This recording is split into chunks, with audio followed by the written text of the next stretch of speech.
There's no such thing as monsters. I've got my own bedroom. I'm so big now, sang Little Bear excitedly. Big Bear was excited too. He had his bedroom all to himself at last. Off to bed, dozy head, chuckled Big Bear. Little Bear snuggled down and tried to go to sleep, but he couldn't. Everything felt different. The dark seemed so much darker without Big Bear there.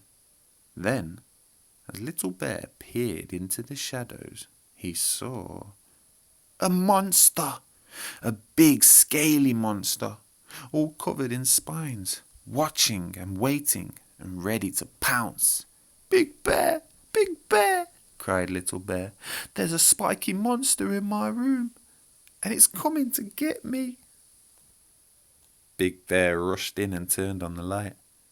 But there wasn't a monster, just a floppy old toy on the back of the chair. Big Bear put it on his head and did a silly spiky monster dance. Don't be a scaredy bear.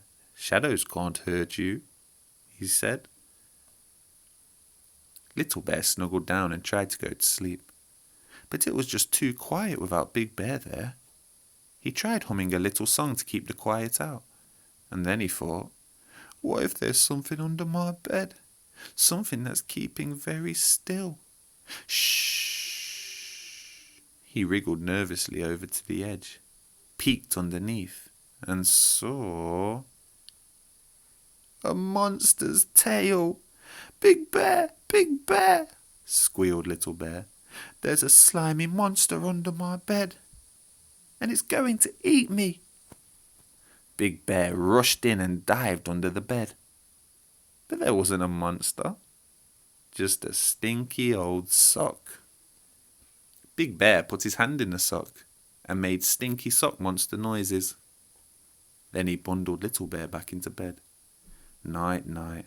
Don't let the bed socks bite, chuckled Big Bear. Little Bear snuggled down and tried to go to sleep, but he felt lost in the middle of his big new bed.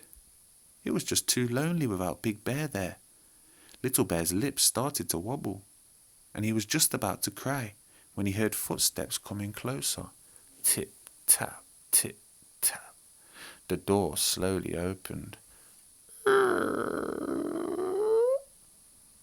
It was Big Bear. There's no need to be frightened, Little Bear, he said. But I don't like being all on my own, sniffed Little Bear.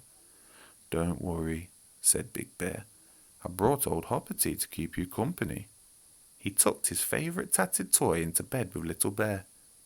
Now you won't feel so scared, he said. Silly Little Bear, chuckled Big Bear as he went back to bed, frightened of monsters. Big Bear snuggled down in his bed and tried to go to sleep, but he couldn't. His bedroom seemed so empty without Little Bear there. Big Bear lay in the dark, humming a little song to keep the quiet out. Just then, he heard a noise. A growly, snuffling noise. What is it? And it was coming from Little Bear's bedroom. Oh no, thought Big Bear. Maybe there really is a stinky sock monster under the bed, and it wants a little bear for its supper. Big Bear raced down the hallway as the noises got louder and louder.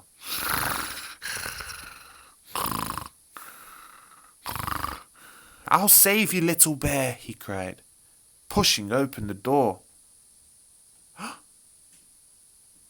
But there wasn't a stinky sock monster, just a small bear, fast asleep and snoring loudly in the growly, snuffly way that little bears do.